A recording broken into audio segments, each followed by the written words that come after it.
Google play স্টোরে এমন কিছু অ্যাপ আছে যা আপনার ব্যাংক অ্যাকাউন্ট খালি করে দিতে পারে। হ্যাঁ, ঠিকই শুনছেন। আমরা অনেকেই গুগল প্লে স্টোরকে পুরোপুরি নিরাপদ ভেবে নিশ্চিন্তে অ্যাপ ডাউনলোড করি, কিন্তু এই ধারণাটা সবসময় ঠিক নয়।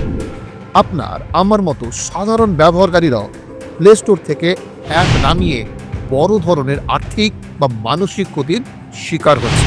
আজ আমি 5টি বিপজ্জনক ক্যাটাগরির অ্যাপ নিয়ে কথা বলবো, যা আপনার ফোনে থাকলে এই মুহূর্তেই ডিলিট করে দিন। কিভাবে এই অ্যাপগুলো আপনার ব্যক্তিগত তথ্য, ব্যাংকের পাসওয়ার্ড, এমনকি আপনার সামাজিক সম্মান পর্যন্ত কেড়ে নিতে পারে বুঝিয়ে বলছি। চলুন দেখে নিন আপনার ফোনে এমন কোনো অ্যাপ লুকিয়ে আছে কিনা এবং নিজেকে কিভাবে বাঁচাবেন।